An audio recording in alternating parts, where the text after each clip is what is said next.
What up, fam? It's your boy, Boy 2024, streaming to you live. Yeah, it's a nice brisk 13 degrees or 16 degrees outside, so gonna keep this one semi-short or try to, but gonna review a movie or two. There's a movie that people really want me to review for some reason, so I'm gonna get to that. And there's a movie that I saw that I actually want to review. So I saw two movies today. Let me start, I'll be brief, but let me start with the new January Fuck You It's January movie. I'm sure you've seen the trailer. It's called Mercy. It's starring Chris Pratt and Rebecca Ferguson, and that's their characters' names, by the way, or at least Chris Pratt. His character's name is Chris something. So I imagine that they're just going back and forth calling each other Chris and Rebecca. But this must have been a very easy film for both of them to make because the whole film is just Chris Pratt's in a chair, and it's gonna give him a lethal injection because he's been supposedly framed for the murder of his wife or whatever. And Rebecca Ferguson is this AI judge, and she's like giving him all these tools to like prove his innocence, basically. And he has 90 minutes to prove that he didn't kill his wife, or else the chair's gonna kill him. It's a very simple premise, and to be honest, I mean, it's getting it's getting dogged on by everyone. Critics are really taking a hatchet to it. It's one of those. It's clearly like a January movie. It's like this direct to DVD movie that somehow snuck into theaters, probably because of the cast, the star power. It has some big names in it, and for them it was obviously just a paycheck. It's a pretty serious sci-fi movie. The casting was a bit odd in a few ways, because you have Chris Pratt, for example, who is very funny. He is charismatic. He can be a leading man, as you've seen in Guardians of the Galaxy, but he's known for being funny as Andy in Parks and Rec. And same thing with we have a cameo. One of the newscasters is actually that guy from You Heard with Purd, or The Word with Purd, or whatever. Another guy from Parks and Rec, and that guy is also very funny in Parks and Rec. But he's just a newscaster. Like, he's not funny in this movie. Same way that Chris Pratt isn't really given an opportunity to be funny. He just he's obviously busy proving that he didn't kill his wife, and he's doing some dramatic scenes. But yeah, I don't know. I think they should have had like an opportunity to have a few funny moments as well. Honestly, it's not a bad concept. It's just they don't really do enough with it. I do like the premise because, long story short, they created this system where if it's very likely that you are, guilty, we're giving you kind of like one last chance to prove your innocence. So, and here's all these tools, but it's a setup. Like, you're never gonna, you're just some schmo. You're just some guy off the street. I'm sure there's like random people. If you gave them like an iPad, they wouldn't even, some people, like older people who aren't good with technology, they wouldn't even know what to do with it. That you give them an iPad, and they'll, go ahead, use the internet, prove your innocence, find evidence. They wouldn't be able to do it. But this is a situation where Chris Pratt was, possibly framed or whatever, and they fucked with the wrong guy, because he is actually a police detective. And so what it turns into is he is now working with the AI Rebecca Ferguson to solve the murder of his wife and to prove that he was not the one that did it. And I could see people getting very bored with this type of movie. I guess I'm in the minority where I like movies like this.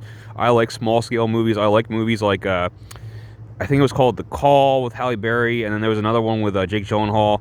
Both movies are, it's like a one-room type of movie where, like, you're at, like, a call center and you're, like, trapped in this room for whatever reason, and the whole movie takes place in this room, that type of shit. I actually like that type of thing, but it's very, minimalistic. Some people, I could see some people saying it's boring. What's this movie called again? Mercy. I could see some people thinking Mercy is boring. But the investigation scenes where he's like going through evidence, piecing the clues together with Rebecca Ferguson, I think that's the most interesting part. It definitely does turn into more of an action-y movie towards the end of the movie. All I will say is, yeah, it goes outside of the room. A lot of the movie is filmed in this one room, which is, again, I think that is kind of cheaply made. Like, and it was easy for the two actors. They're just they're both behind a green screen the whole time, just kind of talking to each other. They probably both filmed it over like Skype or whatever, or Zoom, during COVID or something. But yeah, no. Towards the end of the movie, let's just say that there's a truck a crazy truck on a rampage with like a bomb strapped to it. There's explosions, buildings explode and stuff. It turns into like more of an action movie at the very end. So people who stick around will be entertained by that, I think. But yeah, no, it is a very small scale movie without, you know, much action to it, to be fair. And there's some really, I won't give too much away, even though I doubt people will go see this. I heard this movie's kind of bombing, especially, you know, with critics. Yeah, sometimes simpler is better, in my opinion. Like, you can have, like, maybe one twist in a movie if it's done well, if you know what you're doing. But if you start to throw too many twists, especially towards the end of the film, people are just going to get confused and irritated. And that is exactly how I felt by the end of Mercy, because they just keep throwing those twists at you. Even in like the last fucking, I want to say 5 minutes or so, they're throwing these big twists at you. And I'm like, oh, we don't even have time to resolve this shit. Like just stop. Just stop. The movie's over. Just stop. Stop with the twists. You're not M. Night Shyamalan, okay? And even some M. Night Shyamalan movies go too far with the twists and shit. So anyway, do I recommend Mercy? I recommend it if like everything about this feels like a streaming movie. If it wasn't January and fucking nothing was out in the theater right now, I feel like this would have just gone to Amazon Prime. It is an Amazon movie. This definitely feels like an Amazon Prime movie. So when it hits streaming, yeah, pop it on. It's not long. Like, that's the whole thing with these like small scale movies. They can't be too long because you're just in the one fucking room. Yeah, keep it like 90 minutes or 95 minutes or so. It's a perfect length, honestly. Yeah, it's good for streaming. I wouldn't go out to see it in the theater unless, you know, you want to go out to the theater and literally nothing else is playing. Yeah, I mean, you know, I like Chris Pratt, I like Rebecca Ferguson, so that was kind of enough to carry me through, because I do like their performances, even though the characters are, you know, not the best written. But yeah, there were some fun sci-fi ideas with this movie. This movie is a lot more fun. I really wanted to talk about this movie, Mercy. I don't want to talk about the movie that you're all here for today, which people keep messaging me on Xbox Live. They keep on DMing me on live and saying like, oh, hey, you know, when are you going to review Avatar Fire and Ash? And I'm like, and unfortunately, that was the biggest movie of December. Unfortunately, you know, SpongeBob Search for SquarePants was not. Avatar Fire and Ash made $1.3 billion. Why? Why do these movies always make money? Why? And like, I swear to God, no, I didn't see it in December. I like just saw it today, finally, super late.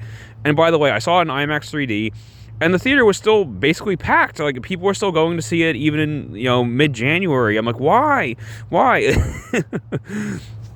How are there fans of these movies? They always do well. They always make like $1 billion at the box office. I'm like, why? and the fans, I want to like talk to some of these Avatar fans. I disparagingly call them avatars. The avatars are among us. I mean, someone has to like these movies. Someone's seeing them because they're making so much money. I really, like, I mean, there's a lot of things that are popular that I don't get, but like, this is a big one for me, guys. Like, somebody in the chat, somebody in the comments, explain why people love these movies so much and what makes them special. I mean, yeah, the visuals, the 3D, but like, and these people are real. Like, again, I was at the theater back when SpongeBob came out. Like, that's what I saw that weekend, not the fucking Avatar movie. But I saw some avatars. I saw them. They were like, there was like a big, not poster, but there was like a standee, like a display for Avatar. And they were all posing and taking pictures by it. They're taking selfies next to it. And they were saying like, oh man, I can't wait to go see it in 3D. Like, I couldn't believe it. Are these real? Are these bots? They can't be bots because I saw them in real life, but like they felt fake. I swear to God, I thought, like, all the marketing I saw for this, I thought Avatar Fire and Ash, that's the third movie, I thought this was, like, the end. I thought this was, like, the conclusion to the trilogy. Everyone wants to do a trilogy. Apparently, James Cameron wants to do 5 of these fucking movies. So there's no conclusion, there's no nothing. Like, you know, we have Avatar, Way of Water, Avatar Fire and Ash, and then supposedly 2 more coming. And these movies, I have a lot. I guess I do have a lot to say about these movies, but like they're not very interesting to talk about. Again, not the way that Mercy was, like, at least unintentionally funny. It's very, very funny unintentionally. You know, I will recommend Mercy in the sense of like, hey, you're having like a movie night with some friends and, you know, sharing some beers. You want to put something on to just laugh at. Go straight to Mercy. Go straight to Mercy. Watch that. Avatar, it's like, it's not good, and it's not even like fun bad, where it's like these movies are just too long and boring and weird, and like they don't hold my attention. even in like a so bad it's funny kind of way. It's not even, it doesn't even accomplish that. I would rather watch The Room. I would rather watch Birdemic any day of the week over Avatar. Like, and they're too long. They're so fucking long. This movie was so fucking long. This movie, I barely had time. Like, Mercy was short. It was like 90 minutes. I barely fit in Mercy. Avatar took up my whole day. Avatar was like 3.5 hours long. Like, holy shit. Like, but I wanted to like catch it before it left 3D, before it left the IMAX theater, because if I'm ever going to watch this movie at all, it's got to be in a theater, because I need to lock the fuck in. I need to lock in. I'm never going to watch this at home for 3.5 hours. I'm going to get distracted. I'm going to turn it off like I turn off every movie. I'm especially going to turn off this movie halfway through. I'm not going to finish it. And also, it's all about the visuals. It's all about seeing it on the big screen in 3D. So, like, I have to see it in 3D before it leaves the IMAX theater. So I did it finally. Ta-da, Something weird about my screening. Is this just me, or maybe my projection is fucked up, or like let me know if you had this experience. I don't remember having this experience with the other movies, but with this movie, I'm watching it, and I swear to God, the whole movie, the movements were weird. Like, they felt weirdly sped up, like weirdly fast forwarded. Like, you ever watch like a video at like 1.5 times speed, or 1.7 times, or 2 times speed? That's what the whole movie felt like, weirdly sped up. It was actually kind of making me nauseous a little bit. And I never get motion sick with like 3D movies or anything like that, but like this was the first time I felt like kind of ill. So, do I recommend? Like, I'm already kind of giving no. I'm already saying thumbs down. The movie's too fucking long. It's too boring and forgettable, and it, like, no joke, it kind of made me motion sick a little bit. So, it made me physically ill. I mean, when it hits streaming, I think all these Avatar movies come to Disney Plus for whatever reason. Yeah, if it's on streaming and you have like half a day to kill, sure, there's some stuff in here that's interesting, I guess. Yeah, I mean, the other thing I wanted to say was, yeah, these movies, I've seen all these movies. Like, I saw the first movie when it came out. I saw Way of Water when it came out, and I obviously just saw this movie. I can't remember anything about these movies. These movies are just like a black hole in my brain. Like, I can't remember these movies. And the other thing I want to say is, these movies, they feel like fake movies. Do you know what I mean? Where, like, sometimes you watch a movie, like, let's say you're watching like either a movie or a show, and the characters are like watching a movie on TV. You know what I mean? Where it's like a fake movie. You always see it for like a couple seconds, but like, and you're not meant to like dissect it or really think about it, but you just see like, I said the same thing when my buddies and I watched that shitty sci-fi comedy Paul with Simon Pegg, where he has like makes friends with the alien. You know what I'm talking about? And like, that movie felt fake too. That didn't feel like a real movie. It felt like, I put a movie on in the background in like within a TV show, and they're like watching like, oh, here's some movie. Paul Rudd meets like an alien, and they hang out. It's not real. It's not like meant to be focused on. It's just something in the background. That is what these movies feel like, a fake movie within like a TV series, where it's like the characters are talking, and then on the TV they're like, here's the next Avatar, and you see it for like a second. Oh, there's a new villain, maybe. Just kidding. Like, these movies aren't meant to be. They're not meant to be real. They're not meant to actually be watched for 3 hours. Like, that's crazy to me. They're so long and nothing happens. Like, I was trying so hard to remember Way of Water, because that movie's over 3 hours too, and I'm like, how was that movie over 3 hours? Like, what happens in that movie? The way this movie opens, it opens with a funeral for Jake's son that I guess died. I didn't even remember that his son died in the last movie. I guess I don't even remember that. I know the first movie. Well, it's the same conflict every fucking movie. Humans bad, Na'vi good, Na'vi equal Native American. It's a very obvious parallel to a real world conflict in our history. But the humans, they represent technology, progress, and then the Na'vi are more in tune with nature and animals and spirits and all that shit, and they want to preserve nature. But the humans, in the first movie, they come to Pandora and they want unobtainium, which is, I forgot about that. I forgot that was literally what they called the mineral. That is I can't believe that's like a real line in the script. Unobtainium is what they call the metal. But yeah, they need unobtainium. I guess they don't anymore, because they don't mention that shit after the first movie.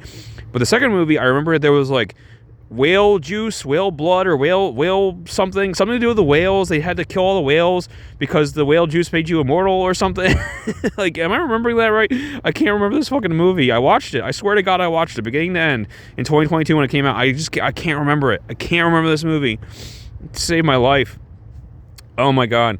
But they don't really mention the whale juice in this movie. There's always like a different MacGuffin each time.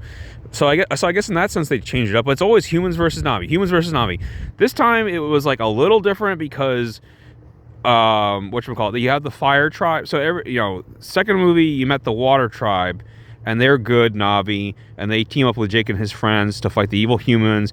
And then this time you meet the fire tribe. So you got earth, fire, water tribe. This is the last Airbender basically, but there's the evil fire tribe of Na'vi, and they actually team up with the humans to kill more. But like that alliance never made sense to me, even though I thought that was the best part of the movie. Stephen Lang's character teaming up with the Fire Queen, like they're great together. Like every scene where they share screen time, like that's gold, that's magic. But it doesn't happen nearly enough. And in fact, the Fire Queen isn't in the movie nearly enough. And I was very disappointed by that because I felt swindled. I really did. I felt swindled on two accounts. I felt swindled because I swear to God, the marketing kept saying like, oh, this is the last one. You have to see it. You have to see the last one. You have to see the conclusion of the trilogy. This is not the conclusion. There's going to be more. And then they also lied to me because all the marketing, they're like, here's this like sexy, evil Fire Queen lady, and she's a big deal, and she's going to be in the movie. She's going to be the main villain in the movie. And she's in the movie, but not nearly enough. She kind of comes and goes, and that's really disappointing. Like, cause she is my favorite part of the movie. Like anytime she's around, the movie kind of comes to life. So that's cool. But no, she's not really. I wouldn't even say the main villain or the main focus of the movie. She should have been, because that's like the new element that's interesting. But yeah, no. Oh God, what happened in this movie? I just saw this movie. I can't remember this movie. So a lot happens. But yeah, they're not after whale juice anymore, but it is still like the same evil human plot, and they want to take over Pandora. Oh yeah, the alliance. This alliance made no sense. Where Stephen Lang's character teams up with the Fire Queen to kill like Jake and his friends. I don't really know what the Fire Queen wants. Like, she just kind of attacks people. I guess she wants to take over Pandora. Maybe. Well, she said she wants to spread her fire, whatever that means. Stephen Lang's character teams up with her to go after Jake and Spider, but like that alliance never made sense to me because, again, Stephen Lang's character, the human military, their whole goal is to wipe out the Na'vi and take over the planet, which would include killing the Fire Queen. So how does that work? How does that work? Is the Fire Queen aware of that? Is this a temporary truce until they kill everyone else and then they'll kill the Fire Nation? But like he doesn't seem. He seems intent to keep the Fire people alive, but I thought he wanted to kill and subjugate all of the Na'vi. Okay, well, whatever. Stephen Lang's character keeps dying. He died in the first movie. I swear to God, he died in the second movie, but he's back again. He even has a line because Jake's like, I killed you last time, and he's like, oh, I don't die that easily. And spoilers, he dies at the end of this movie again, but like I know he's gonna come back because it's one of those scenes where he falls. We never saw that body hit the bottom of the ravine or whatever, and even if he did, they're pulling that bullshit where because his human form died in the first movie, but now he's back because they have like a Na'vi body and they have his like memories or whatever on a chip and they just put it into the Na'vi body. So what's to stop them from doing that again? Even if this, body dies, can't they just do it again? Re-upload his memories? So I think we'll always have Stephen Lang. This conflict will go on forever. That's something that I hate about these movies is like nothing gets accomplished. Like nothing ever gets accomplished. I mean, yeah, they'll beat back the humans and then they'll just come back the next movie and then they'll beat them back again. And that's what happens in this movie. They beat back the humans. They kill Stephen Lang, but he's going to come back. And then they don't kill the Fire Queen. They beat her up and she runs away. I'm like, yeah, okay. Nothing can be ever accomplished, right? Nothing can ever be resolved. So this sucks. Yeah, I don't know. Do people? I'm trying to. There's a lot of characters, but I don't remember any of them or like any of them. I kind of like Spider. Like he's kind of interesting because he's like a human that was. It turns out that he's Stephen Lang's son, and I'm trying to remember. Did Stephen Lang have a wife or a romantic interest or like how did that happen? That happened off screen. Well, you'd think with all these movies with their hundreds of characters and hundreds of hours of screen time, we could have shown that subplot where Stephen Lang had like a woman on the side and created Spider, but no. Was he hooking up with Michelle Rodriguez's character in the first movie? I can't remember. I mean, as long as we're like bringing people back from the dead or whatever, Michelle Rodriguez, the lovely Michelle, I know she died in the first movie, but who cares? Stephen Lang died like twice. Why can't you bring Michelle back as like a Na'vi or like a sexy Na'vi or something? Not yet. Maybe they won't at all. that would have been fun. I don't know, Michelle Rodriguez. I'd like to see her back, but whatever. Yeah, I don't know. It's funny. I'm freezing my balls off. I'm gonna freeze. I'm in 16-degree temperature. My balls are gonna turn blue, just like the Na'vis probably have blue balls. There's all these characters. There's Jake. There's his wife. He has a bunch of kids, and I was having trouble keeping track because like the one brother died. Okay, there's like another brother, and then there's like a little girl, but there's like an older girl, but the older girl isn't his biological child. But she is the child of Sigourney Weaver's Avatar's body, which somehow had an immaculate conception because there was no husband involved. There was no man involved. She just had an identical twin daughter that looks just like Sigourney Weaver, so she's voiced by Sigourney Weaver. And this character can, like, she's very special. She can, like, commune with, like, the Mother Gaia or whatever the hell. She can, those, like, ponytail things that they connect into. That's something I always found interesting about the world is like, yeah, they can basically jack it into anything. They can connect to an animal and ride it. They can connect to the fucking trees or whatever. They can connect to each other. I guess that's kind of like their version of sex or whatever. But yeah, Sigourney Weaver's character, she can like jack into the earth and like do stuff. She does that a couple times, but like of course they have to like limit her power because otherwise she'd be like omnipotent. So like, it gives her really bad seizures and it could kill her. But a couple times she's very useful. Like she does a cool thing where when they get captured, she jacks into the earth and she makes all these poisonous like plants like turn and shoot their poison needles and kill all these like fire troopers. So that was cool. So there's like multiple MacGuffins in this movie that like everyone wants. There's way too many subplots and there's too many times, and this happened in the second movie as well. There were so many scenes where Jake's kids kept getting separated from him or kidnapped or something, and that happens again in this. There's always a child getting kidnapped or Spider's getting kidnapped, so they have to go get Spider. But while they're getting Spider, another child got kidnapped, and then they go rescue the one child. And then while they were doing that, Spider got kidnapped again. It's a fucking headache. I don't care. I don't want any of this. And it's always Jake and Stephen Lang fighting over Spider. Who gets to be Spider's daddy? They're both fighting over Spider the whole fucking movie, and I don't care about it. I don't even really like Spider that much. He's the most memorable because like he's a human. He's different. He is a human born on Pandora, and he has to use a breathing mask because the air. I forgot about this. I forgot that air was toxic to humans. So Spider always has to wear a breathing mask. So that's a big thing in the movie, a big plot point where like if his battery starts to die, like oh shit, I have to find a new mask or I'm gonna die. And then that goes away because Sigourney Weaver does the thing. She can like whatever. She communes with the Earth, and then the Earth like heals Spider because he runs out of battery power for his mask. But now Spider has like a thing inside of him that allows him to just breathe on Pandora. But now Spider is a MacGuffin that everyone wants because Spider, they can reverse the humans can capture Spider and reverse engineer the thing he has inside of him. So now human soldiers will be able to come to Pandora and breathe freely. And so that's a really bad thing. And so Jake is like, oh, we have to kill Spider so that they can't reverse engineer his thing. And I'm like, well, I mean, you don't have to kill Spider. You could just continue to have him live with you and protect him. That's an option. But anyway, and then Stephen Lang, he wants Spider back anyway because he wants to raise him as his son. But then, yeah, the military wants Spider to reverse engineer the whatever, the cure. So that's the whole thing. They're always fighting over Spider, and I don't care. I don't really like Spider. He's memorable, but the actor for Spider is very, very bad. And I was trying to think of a good comparison to make, and I think I hit the nail on the head with this. So Spider is so out of place in this movie because this movie, honestly, this movie, let me say this, Avatar as a whole in this movie, it felt like an anime. Okay, just so hold on to that. It felt like an anime because, and I think James Cameron, I don't know if he's like admitted this or not, but he is definitely like a closet anime fan.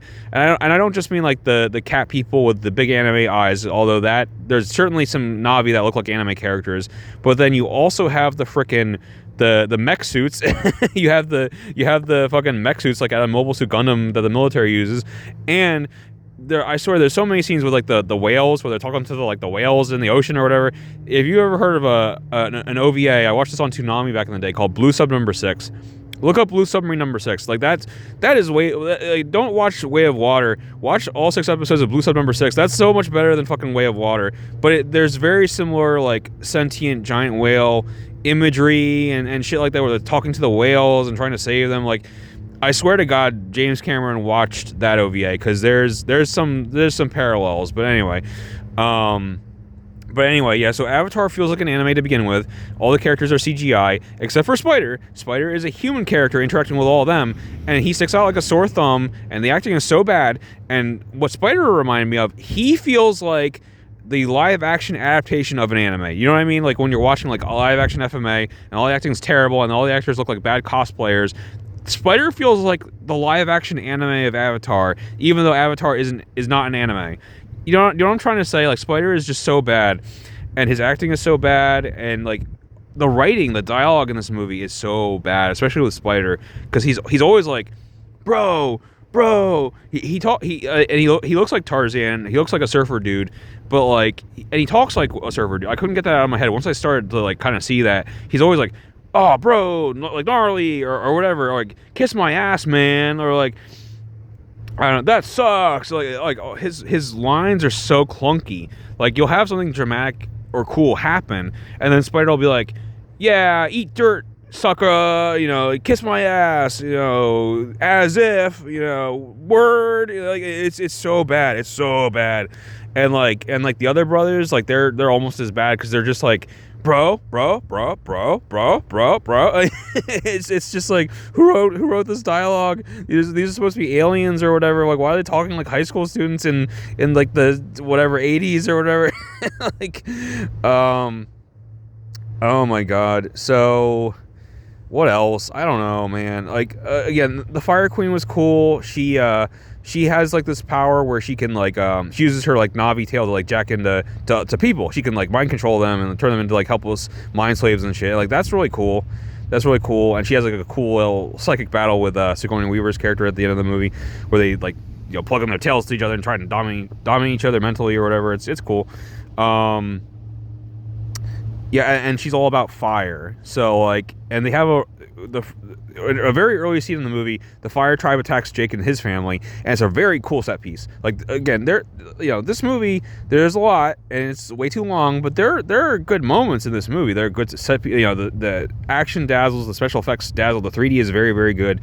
So the fire Navi, they have a thing where like she I guess whatever had some communion with fire, like fire doesn't bother her, or she can't burn or something, but she can like light her hands on fire and shit, and she always uses like flaming arrows and shit like that.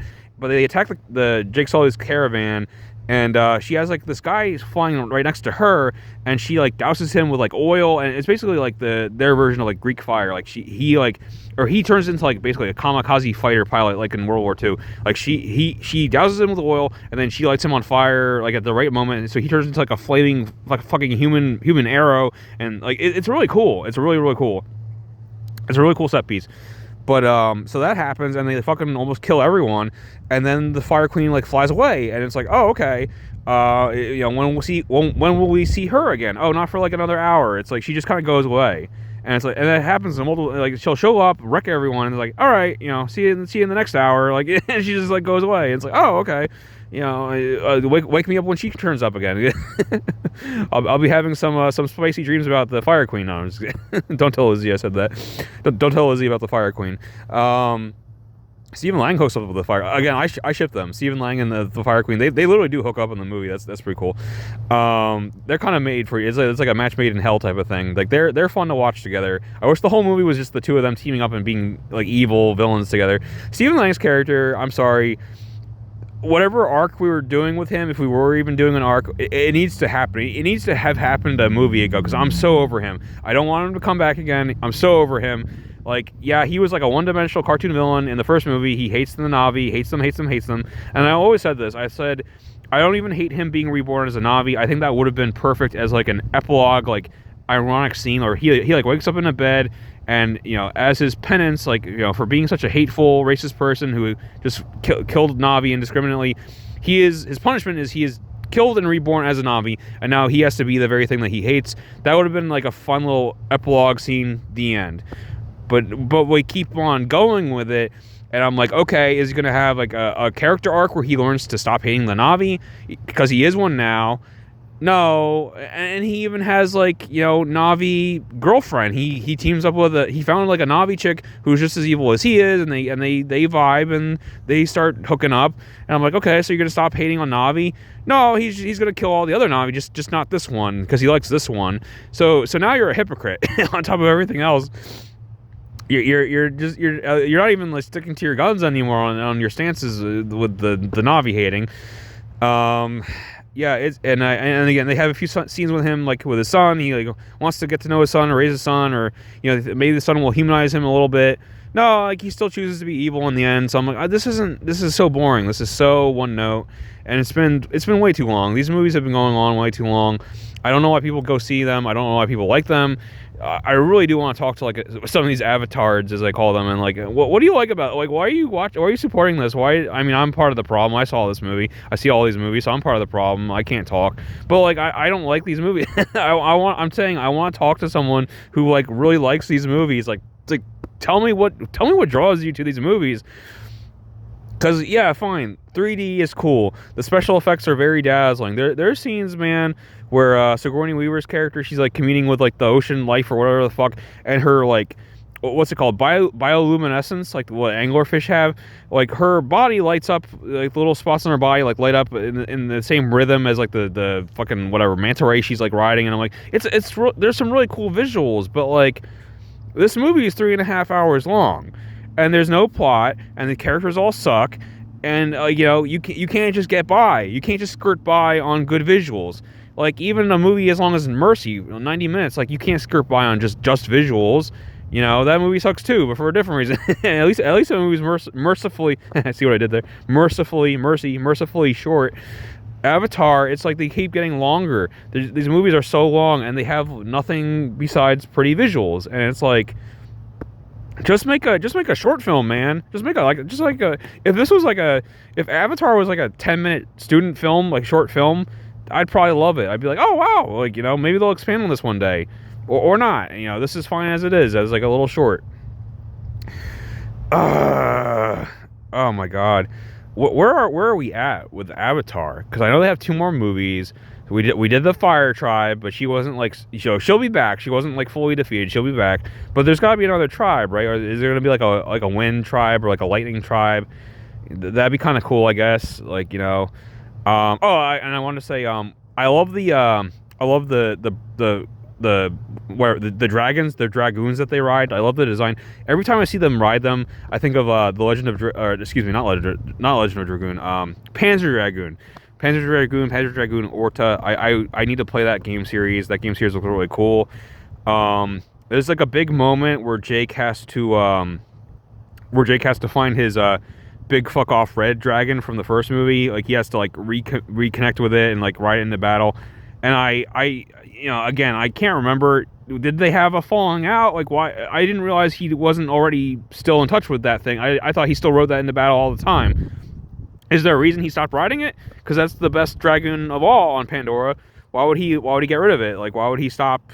You know, he didn't stop fighting the humans, so why would he sever ties with his badass red dragon? Anyway, he reforms the bond and they fly into battle. Blah blah blah.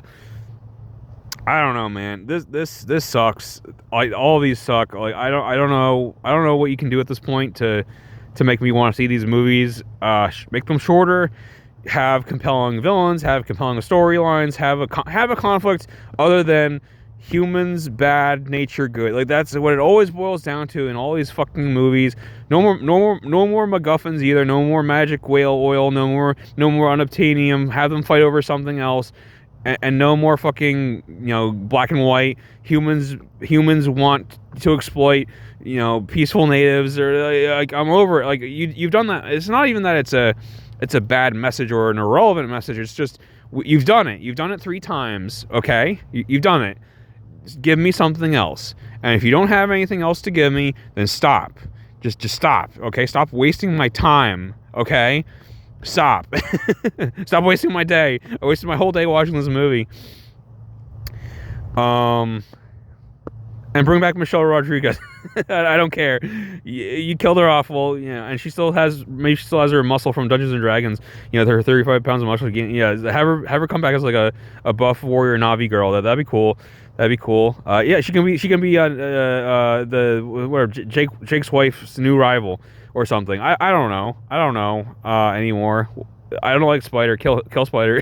Kill him right away. No more human characters. They're even worse than the Navi. Yeah, I don't know. I'm tapped out. I'm tapped out. Fire and Ash. So yeah, my question was, Avatar. Is it fire? Is it fire or is it Ash? Yeah. I think you know my answer. I think you know my answer. I'll see you guys in whatever 2 years when the next one comes out.